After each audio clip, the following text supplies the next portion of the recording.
Welcome to my channel Best Islamic Insights. بسم اللہ الرحمن الرحیم۔ السلام علیکم ورحمۃ اللہ وبرکاتہ۔ پیارے ناظرین، کوئی بھی ایسا گناہ نہیں یا کوئی بھی ایسی خطا نہیں ہے جو اس سورت کو پڑھنے سے معاف نہ ہو۔ ایسا کوئی عذاب نہیں جو اس سورت کو پڑھنے والے پر اتر آئے۔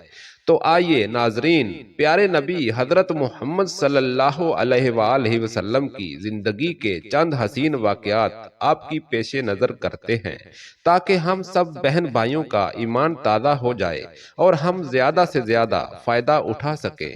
حضور نبی کریم صلی اللہ علیہ وآلہ وسلم نے فرمایا، میرے پاس جبرائیل آئے اور کہا، اللہ فرماتا ہے جو اس سورت کو پڑھتا ہے۔ محترم ناظرین، حدیث جامعہ ترمذی صفحہ نمبر 3388 میں وارد ہے کہ اچانک آسمان سے آسمان کا افق پھٹا، ایک فرشتہ حضرت جبرائیل علیہ السلام رسول اللہ صلی اللہ علیہ وآلہ وسلم کے سامنے نمودار ہوا اور عرض کی، اے محمد صلی اللہ علیہ وآلہ وسلم، آپ کا رب آپ کو سلام فرماتا ہے اور اختیار دیتا ہے، کہہ دیجئے کہ ایسا کوئی شخص نہیں جو گناہ عظیم رکھتا ہو، قرآن پاک کی یہ سورت پڑھ کر اپنی اللہ تعالیٰ سے بخشش طلب کرے اور اللہ تعالیٰ اس کی دعا قبول نہ کرے۔ اللہ سبحانہ وتعالیٰ اس سورت کو پڑھنے کے ساتھ اس کی دعا مانگنا قبول فرماتا ہے۔ جو شخص روزانہ صبح اور شام یہ سورت پڑھے گا، اس کی روزی میں برکت ہوگی، عذاب قبر سے بچا رہے گا، موت کے وقت اس کی روح کے واسطے جنت میں داخلہ کے لیے تمام دروازے کھول دیے جائیں گے۔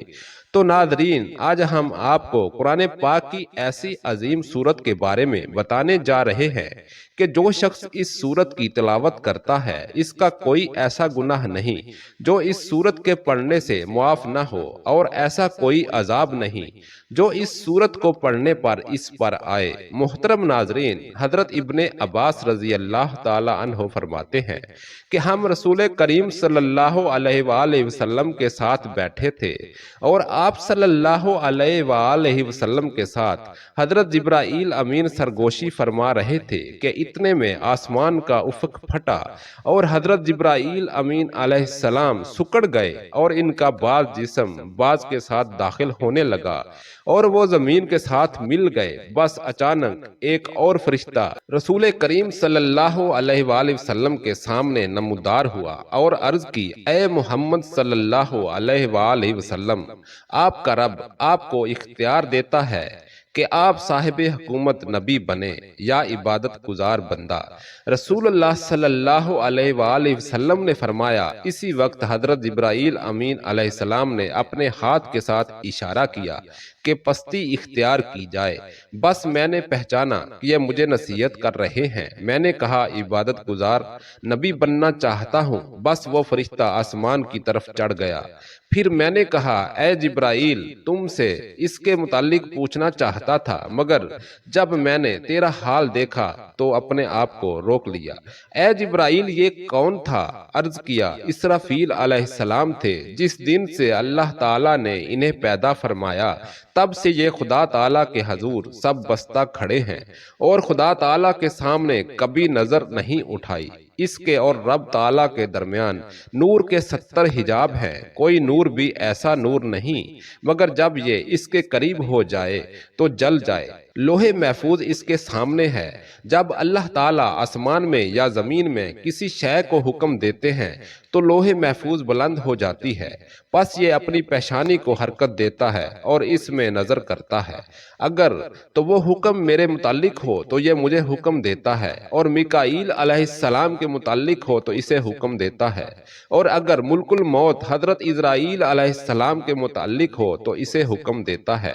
نبی کریم صلی اللہ علیہ وآلہ وسلم نے فرمایا، حضرت میکائیل علیہ السلام کس کام پر مامور ہیں؟ عرض کیا، نباتات اور بارش پر۔ میں نے کہا، ملک الموت کس کام پر مقرر ہیں؟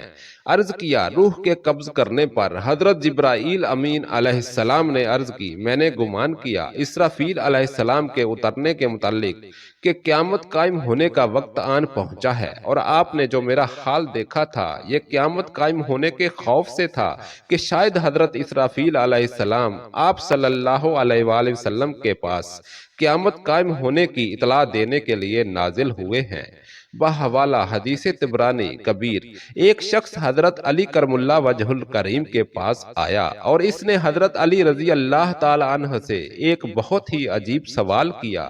اس نے کہا، کیا اللہ تعالیٰ کے پاس اتنی قدرت ہے کہ دنیا کو چھوٹا کیے بغیر اور انڈے کو بڑا کیے بغیر پوری دنیا کو انڈے میں ڈال دے؟ حضرت علی رضی اللہ تعالی عنہ اس کا سوال سن کر بہت مسکرائے اور فرمایا، اے بندہ خدا، تو کہہ رہا ہے کہ کیا اللہ پاک ایسا کر سکتا ہے، مگر اللہ نے ایسا کر دیا ہے، مگر تجھے خبر نہیں؟ وہ شخص بہت حیران ہوا اور کہہ اٹھا، کیسے؟ حضرت علی کرم اللہ وجہ الکریم نے فرمایا، تمہاری آنکھ میں جو گول سا موتی ہے وہ تو انڈے سے بھی چھوٹا ہے، مگر اس سے تم پوری دنیا دیکھ سکتے ہو، کیا ایسا نہیں ہے؟ اس نے کہا، ایسا ہی ہے۔ حضرت علی کرم اللہ وجہ الکریم نے فرمایا، اللہ تعالیٰ نے آنکھ میں پوری دنیا بند کر دی ہے، وہ ہر چیز پر قدرت رکھتا ہے۔ ایک عورت امیر المومنین عمر بن خطاب رضی اللہ تعالی عنہ کے پاس آئی اور کہا کہ میں نے اپنے شوہر سے زیادہ اچھا کوئی مرد نہیں دیکھا، رات بھر نماز پڑھتا ہے اور دن بھر نفلی روزے رکھتا ہے۔ چنانچہ حضرت عمر فاروق رضی اللہ تعالی عنہ نے اس کے مرد کی تعریف کی اور دعائیں دی اور شرما کر جانے لگی۔ تو حضرت عمر رضی اللہ عنہ کے پاس بیٹھے حضرت کعب رضی اللہ تعالی عنہ نے کہا کہ دراصل اس عورت نے آپ تک اپنے خاوند کی شکایت پہنچائی ہے کہ آپ اس کے شوہر سے اس کا حق دلائیں۔ حضرت عمر فاروق رضی اللہ تعالی عنہ نے بات کی۔ حضرت عمر فاروق رضی اللہ تعالی عنہ نے بات کی تہ تک پہنچتے ہوئے حضرت کعب رضی اللہ تعالی عنہ سے ہی فیصلہ کرانے کو کہا، تو انہوں نے کہا کہ اس کے شوہر کو اگر نفلی عبادت کا شوق ہے تو 3 دن نفلی عبادت کے لیے رکھے اور 1 دن اور رات اس پر اس کی بیوی کا حق ہوگا۔ حضرت عمر رضی اللہ تعالی عنہ اس فیصلے سے بہت خوش ہوئے اور ان کو بصرہ کا قاضی مقرر فرما دیا۔ ایک مرتبہ کا ذکر ہے کہ بنی اسرائیل کی ایک عورت بڑی عابدہ تھی اور ان کے بادشاہ کی بیٹی تھی۔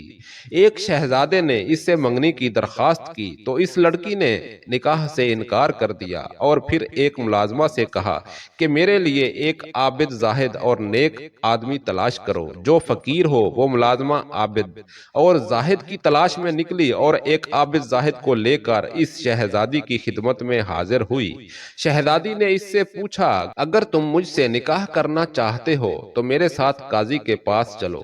اس نیک شخص نے آمادگی کا اظہار کیا اور وہ دونوں قاضی کے پاس چلے گئے اور وہاں ان کا نکاح ہو گیا۔ شہزادی نے نکاح کے بعد اس نے اس شخص سے کہا، تم مجھے اپنے گھر لے چلو۔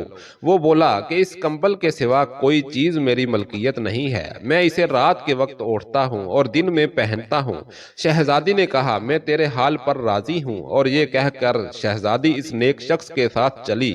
وہ نیک شخص دن بھر محنت مزدوری کرتا اور شام کے لیے اتنا جمع کر لیتا جس سے افطار ہو سکے۔ شہزادی بھی دن بھر روزہ رکھتی اور شام کو افطار کے بعد اللہ تبارک و تعالیٰ کا شکر ادا کرتی اور کہتی، اب میں عبادت کے لیے فارغ ہوئی۔ ایک دن اس نیک شخص کو کچھ نہ ملا اور وہ بہت پریشان ہوا اور وہ گھبرا گیا کہ میری بیوی روزہ سے گھر میں بیٹھی ہے کہ میں اس کے لیے کیسے کچھ لے کر آؤں۔ یہ سوچ کر اس نے وضو کیا اور نماز پڑھ کر بارگاہ خداوندی میں دعا مانگی، اے اللہ پاک، تو جانتا ہے کہ میں نے تجھ سے دنیا کے لیے کچھ طلب نہیں کیا اور میں تجھ سے اپنی نیک بیوی کی رضامندی کے لیے یہ طلب کرتا ہوں، تو مجھے اپنے پاس سے رزق عطا فرما، تو ہی بہترین راضی ہے۔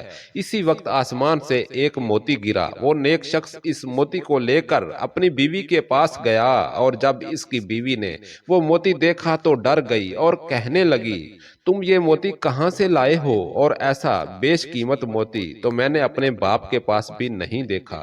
وہ نیک شخص بولا، میں نے آج رزق کی خاطر محنت مزدوری کی مگر مجھے کچھ بھی نہیں ملا، اور میں نے سوچا کہ میری نیک بیوی روزہ افطار کرنے کی غرض سے میری منتظر ہوگی۔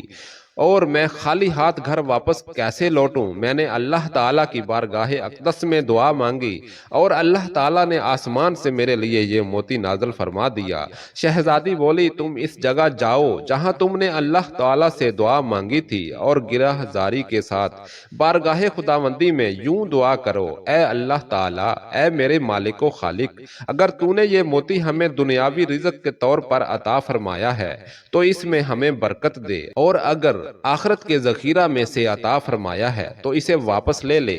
اس شخص نے ایسا ہی کیا اور اللہ تعالیٰ نے وہ موتی واپس لے لیا۔ اس نے واپس آ کر تمام حقیقت شہزادی کو بتائی تو شہزادی نے اللہ تعالیٰ کا شکر ادا کیا اور کہا یا اللہ تو بڑا رحیم اور کریم ہے۔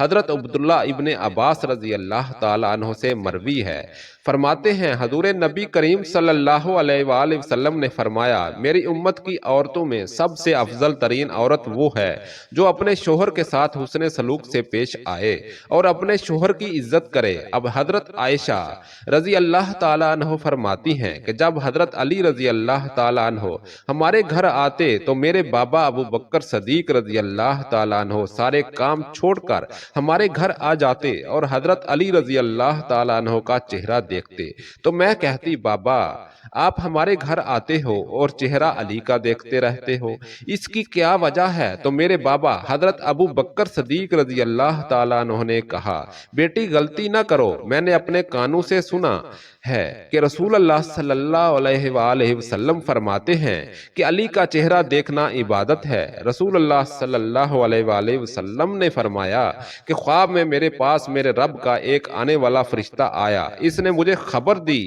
آپ صلی اللہ علیہ وآلہ وسلم نے یہ فرمایا کہ اس نے مجھے خوشخبری دی کہ میری امت میں سے جو کوئی اس حال میں مرے کہ اللہ تعالیٰ کے ساتھ اس نے کوئی شریک نہ ٹھہرایا ہو تو وہ جنت میں جائے گا۔ اس پر میں نے پوچھا اگرچہ اس نے زنا کیا ہو، اگرچہ اس نے چوری کی ہو؟ نبی کریم صلی اللہ علیہ وآلہ وسلم نے فرمایا کہ ہاں اگرچہ زنا کیا ہو، اگرچہ چوری کی ہو۔ حضرت کعب بن مالک رضی اللہ تعالیٰ عنہ فرماتے ہیں کہ رسول اللہ صلی اللہ علیہ وآلہ وسلم کی خدمت اقدس میں حضرت جابر رضی اللہ تعالیٰ عنہ حاضر ہوئے اور آپ صلی اللہ علیہ وآلہ وسلم کا چہرہ متغیر پایا۔ جب حضرت جابر رضی اللہ تعالیٰ عنہ اسی وقت اپنے گھر گئے اور اپنی زوجہ سے فرمایا کہ میں نے دیکھا کہ رسول کریم صلی اللہ علیہ وآلہ وسلم کا چہرہ انور متغیر تھا، میرے خیال میں کہ بھوک کی وجہ سے ایسے ہے کہ اب تیرے پاس کچھ کھانے کو ہے؟ بیوی نے عرض کیا واللہ اس بکری اور کچھ بچے ہوئے، آٹے کے سوا گھر میں کچھ نہیں۔ حضرت جابر رضی اللہ تعالیٰ عنہ نے اسی وقت بکری کو ذبح کیا اور فرمایا کہ جلدی جلدی گوشت اور روٹیاں تیار کر دو۔ جب کھانا تیار ہو گیا تو ایک بڑے پیالے میں رکھ کر حضور اقدس صلی اللہ علیہ وآلہ وسلم کی خدمت اقدس میں کھانا حاضر کیا۔ پس حضور نبی کریم صلی اللہ علیہ وآلہ وسلم نے فرمایا کہ اے جابر اپنی قوم کو جمع کرو۔ فرماتے ہیں کہ میں نے اپنی قوم کو لے کر حضور نبی کریم صلی اللہ علیہ وآلہ وسلم کی خدمت اقدس میں حاضر ہوا۔ آپ نے فرمایا ان لوگوں کو الگ الگ ٹولیاں بنا کر میرے پاس بھیجتے رہو۔ اسی طرح وہ ٹولیاں بنا کر کھانے لگے۔ جب ایک ٹولی سیر ہو کر کھا لیتی تو دوسری ٹولی آ جاتی، وہ بھی سیر ہو کر کھا لیتی، یہاں تک کہ سب نے کھانا کھا لیا اور برتن میں کھانا جوں کا توں بلکہ پہلے سے بھی زیادہ موجود تھا۔ جب صحابہ کرام رضی اللہ تعالیٰ عنہ کھانا کھانے لگے تو آپ صلی اللہ علیہ وآلہ وسلم نے فرمایا کہ کھانا کھاؤ مگر ہڈیاں نہ توڑنا۔ پھر آپ نے ہڈیوں کو جمع فرمایا اور ان پر ہاتھ مبارک رکھا اور کچھ پڑھا جسے میں نے نہیں سنا۔ وہ بکری کان جھاڑتے ہوئے اٹھ کھڑی ہوئی۔ سبحان اللہ سبحان اللہ۔ آپ صلی اللہ علیہ وآلہ وسلم نے فرمایا کہ اے جابر اپنی بکری لے جاؤ۔ حضرت جابر رضی اللہ تعالیٰ عنہ فرماتے ہیں کہ میں نے اپنی بکری لے کر اپنی بیوی کے پاس آیا تو وہ بولی یہ کیا ہے؟ میں نے کہا کہ واللہ یہ ہماری وہی بکری ہے جس کو ہم نے ذبح کیا تھا۔ حضور اقدس صلی اللہ علیہ وآلہ وسلم کی دعا سے حق تعالیٰ نے اس بکری کو زندہ کر دیا ہے۔ یہ سن کر حضرت جابر رضی اللہ تعالیٰ عنہ کی بیوی نے کہا میں گواہی دیتی ہوں کہ حضور نبی کریم صلی اللہ علیہ وآلہ وسلم اللہ تعالیٰ کے رسول ہیں۔ جب حضرت جابر رضی اللہ تعالیٰ عنہ نے بکری کو ذبح کیا تو ان کے دو چھوٹے صاحبزادے بھی وہاں موجود تھے جنہوں نے بکری ذبح ہوتے ہی دیکھی۔ وہ دونوں چھری لے کر چھت پر چلے گئے۔ بڑے نے چھوٹے سے کہا، آؤ میں تمہارے ساتھ ایسا ہی کروں گا جیسے ہمارے والد گرامی نے بکری کے ساتھ کیا ہے۔ چنانچہ بڑے بھائی نے چھوٹے بھائی کو باندھا اور گلے پر چھری چلا دی اور نادانی میں اس کو ذبح کر دیا اور اس کا سر تن سے جدا کر دیا۔ جیسے ہی بچوں کی ماں نے اس منظر کو دیکھا تو وہ فوراً بھاگی اور بڑا بچہ ڈر کر بھاگا اور خوف سے چھت سے گرا اور مر گیا۔ حضرت جابر رضی اللہ تعالیٰ عنہ کی زوجہ نے دونوں بچوں کی لاشوں کو اٹھایا اور اندر لا کر رکھ دیا، اس خیال سے شور اور واویلا نہ کیا کہ کہیں اس سے نبی کریم پریشان نہ ہوں۔ نہایت ہی صبر و استقلال کے ساتھ بچوں پر کپڑا ڈال دیا، اس بارے میں کسی کو بھی نہ بتلایا، حتیٰ کہ حضرت جابر رضی اللہ تعالیٰ عنہ کو بھی نہ بتلایا۔ اگرچہ دل صدمہ سے نڈھال اور خون کے آنسو رو رہا تھا، مگر اس کے باوجود چہرے پر کوئی پریشانی نہ تھی، بلکہ چہرے کی تازگی کو برقرار رکھا اور کھانا پکایا۔ جب رسالت مآب حضور اقدس صلی اللہ علیہ وآلہ وسلم تشریف لائے، کھانا حاضر کیا تو اس وقت حضرت جبرائیل امین علیہ السلام حاضر خدمت ہوئے اور عرض کیا، یا رسول اللہ صلی اللہ علیہ وآلہ وسلم، حضرت جابر رضی اللہ تعالی عنہ کو حکم دیں کہ وہ اپنے صاحبزادوں کو بلا لیں تاکہ وہ بھی آپ صلی اللہ علیہ وآلہ وسلم کے ہمراہ کھانا کھانے کا شرف حاصل کر لیں۔ آپ صلی اللہ علیہ وآلہ وسلم نے فرمایا، اے جابر، اپنے فرزندوں کو فوراً بلاؤ۔ حضرت جابر رضی اللہ تعالی عنہ فوراً باہر تشریف لائے اور اپنی زوجہ محترمہ کو فرمایا کہ بچوں کو بلا لاؤ تاکہ حضور اقدس صلی اللہ علیہ وآلہ وسلم کے ساتھ کھانا کھائیں۔ انہوں نے عرض کیا کہ بچے موجود نہیں ہیں۔ حضرت جابر رضی اللہ تعالی عنہ نے آ کر حضور نبی کریم محترم صلی اللہ علیہ وآلہ وسلم کی خدمت اقدس میں عرض کیا، یا رسول اللہ صلی اللہ علیہ وآلہ وسلم، بچے گھر میں موجود نہیں ہیں۔